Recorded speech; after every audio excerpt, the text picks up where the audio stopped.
Big breaking news coming in the last couple of minutes or so, because it's being reported by several major outlets that Sasha Banks, former WWE superstar Sasha Banks, is headed to Wrestle Kingdom 17 next month, being brought to the event by New Japan Pro Wrestling. We have the very latest details on this big, explosive news story.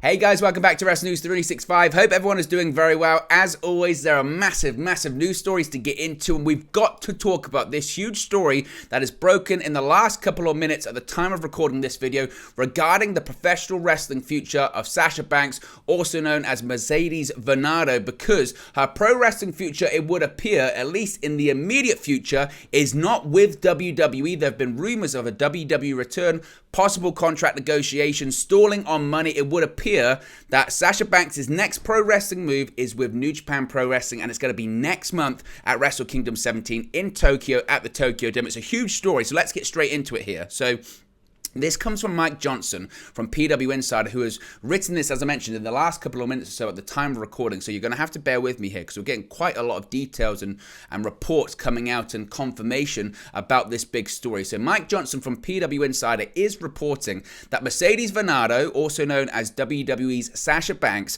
is expected to be at New Japan Pro Wrestling's Wrestle Kingdom 17 event next month, according to several sources close to the situation. While it is unknown whether Varnado will be appearing before the live crowd in attendance, PW Insider are reporting that New Japan is bringing Varnado into the event. Back in October, of course, Varnado teased the idea of wrestling former WWE superstar Kairi, also known as Kairi Sane, in Stardom, which shares the same corporate owner as New Japan Pro Wrestling, and recently did a crossover event with New Japan. In more recent times, Banks has been seen training at a number of places in recent months in the United States and Mexico too. Of course, Banks has not wrestled since she and Naomi walked out of a Monday Night Raw taping and has not been listed on WWE's internal roster for some time, but she is still listed on the active WWE.com roster. In terms of what she's been doing recently in terms of trademark filings, Banks recently made a number of trademark filings related to her given name, as well as the terms Mercedes Moan, Moan Talks, Bank Moan, and Statement Maker under company name Solnado, obviously preparing for her next move. Now, whether that move includes wrestling in New Japan or wrestling just in Japan in general for Stardom, we'll know in about a month or so when we get to Wrestle Kingdom 17 inside the Tokyo Dome. It's a huge story, as I mentioned, and whilst the report, I did say, notes that it's unknown whether Varnado is going to be appearing before the live crowd, whether she's going to be wrestling, whether she's just going to be backstage, whether she's going to be having a meeting, whether she's in negotiations. The key line is there that New Japan Pro Wrestling is bringing Varnado in for the event. Not to the event, in for the event, which would imply some kind of appearance. I think a match would have to be announced fairly soon if they were going to do it, so it might be some kind of surprise appearance, even though people now know that she is going to be there. Now, just to give this one a bit more context here, back in July, Sean Rossap of Fightful Select published the following report regarding Banks' wrestling status after she was announced for C2E2.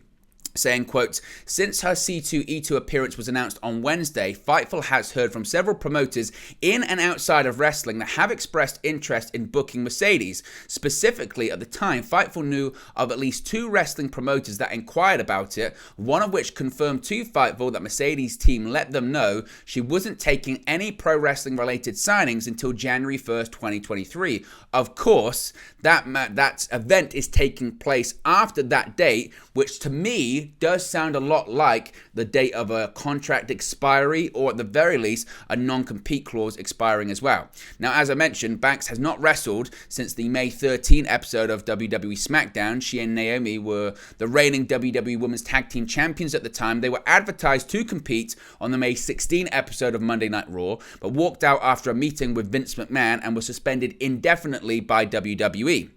Now, at Wrestle Kingdom 17, that big event for New Japan Pro Wrestling, Kairi, this person that Sasha Banks herself has teased a possible match against, she did it last month on her Instagram story. She's set to defend the IWGP Women's Championship against Tam Nakano at the event. She also recently revealed, Banks, she actually wrapped her first film. When it does come to Kairi and this new women's division that's kind of taking place in New Japan / Stardom, at the recent New Japan Stardom Historic X crossover event, Kairi, as I mentioned, formerly known as Kairi Sane in WWE, became the first ever IWGP Women's Champion when she defeated Mayu Iwatani, in the main event. Now, the finish of the match saw the former WWE star hit Iwatani with a spinning back fist and then dropped the elbow off the top rope for the 3 count. Post-match, she cut a promo saying she would defend the title at New Japan's Pro Wrestling's Wrestle Kingdom 17, but wasn't sure against who. That's when Tam Nakano came out and challenged her. The match was made official. They had teamed together in the Stardom Flashing champions. So it would appear that I would think that Kairi's going to have this match, probably win that match, and then that's when Mercedes Varnado's going to show up, and maybe they build to a possible match in the future.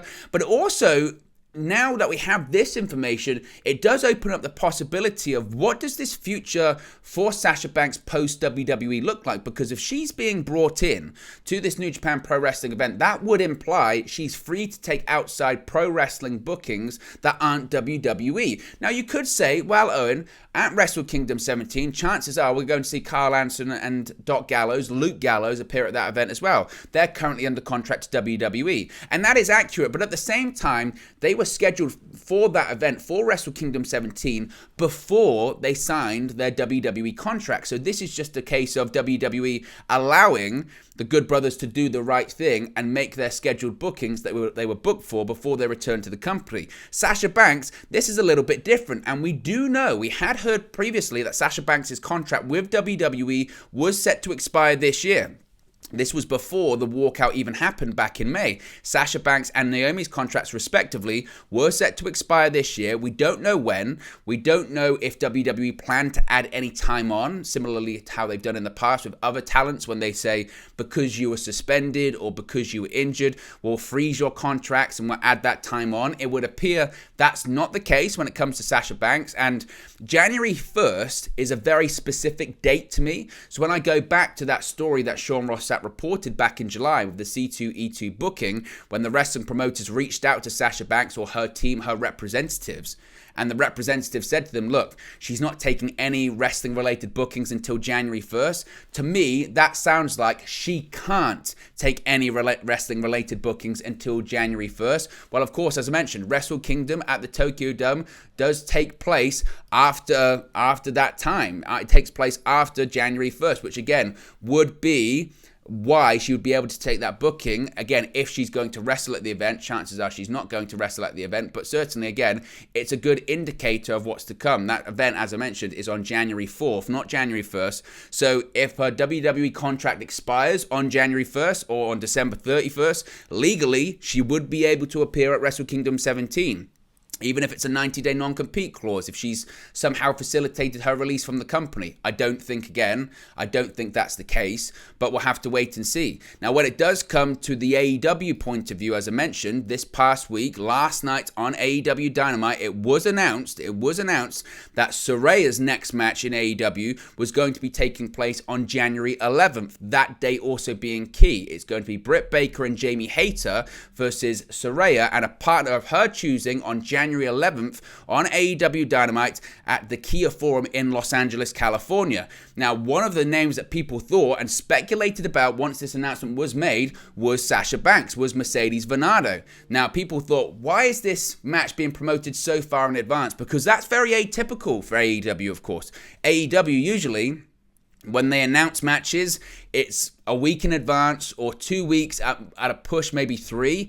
But, nearly a month away, they don't really tend to do that for a random episode of Dynamite. To me, that implies that they've got a big signing planned, a very big signing planned that they want to build up a month's worth of hype behind. And again, the report was, back in July, that Sasha Banks, Mercedes Varnado, was not taking any pro wrestling related bookings until January 1st. While, of course, that episode of AEW Dynamite takes place 10 days after that date on January 11th. So if that's the case, then there's a very real possibility that we could see a situation where Mercedes Varnado makes an appearance at Wrestle Kingdom 17 on January 4th, and then the following week, 7 days later, on January 11th, she also appears on AEW AEW Dynamite. Talk about how to get the wrestling world talking about you. You appear in New Japan in the Tokyo Dome. 7 days later, you're in the Kia Forum in LA. For two companies that do have a working relationship with each other. AEW and New Japan Pro Wrestling have a very strong working relationship, and there's a very real possibility now that Sasha Banks could come into AEW. We now know at this point she's probably coming into New Japan. So what does that mean about her WWE future? Well, it would appear that she's done. That would appear that she's done with the company. We haven't got any confirmation on that, so that's speculation at this point. The last we had heard, I believe, was from Dave Meltzer. Sean Ross Sapp had kind of touched on it with Fightful, but not to the extent that Meltzer had previously, stating that Sasha Banks was in talks with WWE. She was in negotiations. He said that talks have stalled over money, but he also said that about Bray Wyatt, and then Bray Wyatt came back to the company. It was also reported recently that she was backstage at a recent WWE live event in Mexico City, the same place that she was seen spotted training with Juventud Guerrera. So again, at the same time, there was a feeling, and I said it here on the channel, that my expectation was that Sasha Banks would probably come back to WWE. That was the feeling. That's the feeling that I had, is that she wouldn't be returning immediately or in the more imminent future, because where was the right time for her to return? What would she be doing on television? You look at big events coming up, you would have thought, well, she might come back at the Rumble. But I suppose a red flag with all of this should have actually been Survivor Series War Games, the recent Survivor Series event, because the show was held in her hometown, and there was a mystery member, wasn't there, of the team, of the babyface team. Eventually it was revealed to be Becky Lynch. So much so that when they were teasing about, who's this member going to be, who's this fifth person going to be, they had to reveal Becky Lynch on the Friday Night SmackDown episode before Survivor Series War Games, out of fear that if we leave this surprise until the day of the event, it's in Boston, it's in Sasha Banks' hometown, people will assume it's going to be Sasha Banks, and when it's not Sasha Banks, people will be annoyed, even though it's Becky Lynch, and Becky Lynch is a massive star as well. So maybe, just maybe, I guess the original plan might have always been Becky Lynch, but I guess there's a possibility too that WWE at one point thought that Sasha Banks was going to be that person, the fifth person in the match, and then talks broke down or talks stalled. We don't have that information. Again, that's more speculation. Or maybe it was just a case of Sasha Banks, since walking out of WWE back in May, irrespective of the regime change of Vince McMahon retiring, resigning, and Triple H coming in, maybe Sasha Banks is just done. She's done everything that needs to be done in WWE. Let's face it, what's left for her to do in that company? She's won the Raw Women's Championship. She's won the SmackDown Women's Championship. She's won the Tag Team Championship. She's main evented WrestleMania. Not many people in general, male or female, have done that, let alone just individually females. She was one half of the first ever black female main event in WrestleMania history, back at WrestleMania 37 against Bianca Belair. She really has done it all. You know, apart from a handful of things, winning the Women's Royal Rumble. But apart from that, she really has done it all. And if that's the case, maybe she now does want to do other stuff. She's a pro wrestling fan at the end of the day, and that's the key thing here too. She's a fan of pro wrestling. She's a fan of Japanese women wrestling. And if that's the case, then maybe she does think, you know what? I could go back. I could go back to WWE at this point, and I could do what I was doing before, and Triple H is there, so I'd be booked strongly, and I'd make good money, but I make good money now anyway. And when am I ever going to get the opportunity to wrestle in Japan again? When am I going to get the opportunity to wrestle in a different company again? And I think a key indicator of this could be, how did Soraya's AEW signing come to be?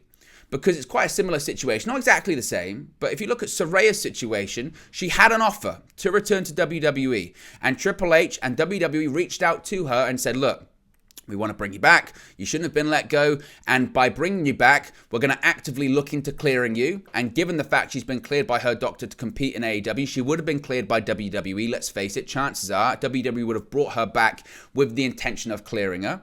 So she had a similar dilemma to Sasha Banks of, I could go back to WWE, but in the meantime of which I've been retired, other stuff's opened up for me, and I'm doing other projects, and I'm doing other things. And if I go back to WWE, I know things have loosened up, and people are allowed to have YouTube channels and stream and all that kind of stuff, but I'll go back there, and I know what it's like, and there are talent I haven't wrestled, but there's a lot of talent that I have wrestled, and I might not be able to do some of the things I want to do, and I don't know if I can keep up to that schedule. I can, I want to wrestle I want to just be on the road one day a week or a couple of days a week, and I want to be able to not have to wrestle all the time, and I want to be able to pursue these outside projects. Now, compare that to Sasha Banks, who's got a ton of outside projects, much bigger than Saraya. No disrespect to her, but you look at Sasha Banks, she's in the Star Wars universe. She wants to be doing an album recently. I mean, she just said she just wrapped a film too. She's been part of a fashion show recently too. So she's got all of these outside projects that she's doing. She might think, you know what? I would want to go back, but maybe I just can't. Maybe I can't go back because I want to keep these projects going. And if that is the case, I can sign with an AEW, I can sign with a New Japan, and by doing that, I can appear on Dynamite every week or every other week. I can wrestle again every week or every other week to scratch that itch. I can do these big shows in Japan. I can wrestle in Japan. It's something I've always wanted to do. I've always wanted to wrestle in Japan. I've always wanted that to happen. And at the same time, I can keep all of these outside projects. And actually, when I'm in the Mandalorian,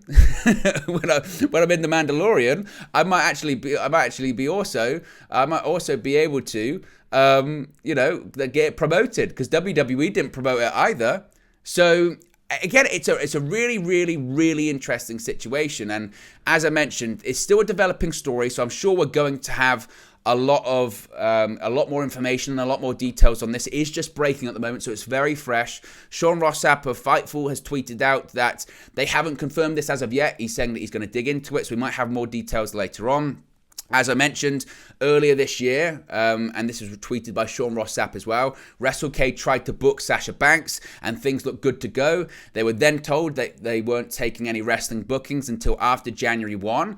And this could be a situation too where maybe, just maybe, Sasha Banks had this thing locked up with New Japan for a while. This could be a case that something was negotiated like this for a really long time too. So it's a fascinating story. The idea of Sasha Banks versus Kairi inside the Tokyo Dome or at a future New Japan show for the IWGP Women's Championship, and maybe Sasha Banks become the second ever IWGP Women's Champion, is fascinating and a really exciting story because, again, think about it. When she's comparing options and she's going, I could go back to WWE. I've won everything apart from the Rumble, but I've won everything pretty much there that I can win. I can go back and carry on doing that, or I can go to New Japan and I can win a championship only one person has ever held before. That's Kairi, the current champion. I can become the second ever IWGP Women's Champion. That's pretty damn historic. And then I can go to AEW, and yes, that women's division pretty much sucks at the moment. Yes, that division is pretty flat. It's getting better, but maybe I can set that division on fire. And make no mistake, that'd be a big pickup, a really big pickup at a time they really need big pickups, AEW. I know we always criticize the constant signings. Oh, another signing, game-changing signing. Signing Sasha Banks, that is game-changing for the AEW Women's Division. And I hate that word. I hate throwing that word around. I hate constantly, this one's going to move the needle. I don't think Sasha Banks going to AEW moves the needle per se. But in terms of the women's division, in terms of taking it seriously, in terms of pushing Tony Khan into a situation where females have to main event the show now and can main event pay-per-views, they could have done it anyway. And Tony Khan should have been doing it way more often. He had the talent to do it, but Mercedes Varnado signing with AEW pushes him in that direction. And frankly, that's a direction he needs to go in. So as I mentioned, it's a big story. The AEW part of it, that's speculation at this point. That's 7 days after the event at the Tokyo Dome. The facts, I say facts, what is being reported as of right now is that Mercedes Varnado, also known as WWE Sasha Banks, is expected to be at New Japan Pro Wrestling's Wrestle Kingdom 17 event next month. According to several sources close to the situation, again, this is being reported by Mike Johnson of PW Insider. It's unknown if Varnado is going to be appearing before the live crowd, but New Japan is bringing Varnado into the event. So what for? We don't know, but she's going to be at Wrestle Kingdom. She's going to be at the Tokyo Dome. She's going to be at Japan. And who knows? Let me know your thoughts about this. It's a big story. Let me know your thoughts. Comment section below. Be sure to smash a like on the like button. Be sure to subscribe bottom right-hand corner. As I mentioned, as we get more details about this, of course, we'll talk about it in depth here on the channel. So it's going to be a really interesting few days, an interesting few weeks, and an interesting month until Wrestle Kingdom 17. So be sure to smash a like on the like button. Be sure to subscribe bottom right-hand corner. And I'll speak to you again very, very soon. Hey guys, thank you for watching, listening, streaming, or however you come across this video today. Be sure to click on the video on the right there to watch our next video, or click the bottom there to subscribe, or the bottom right hand corner. Thank you very much, and I'll speak to you again very soon.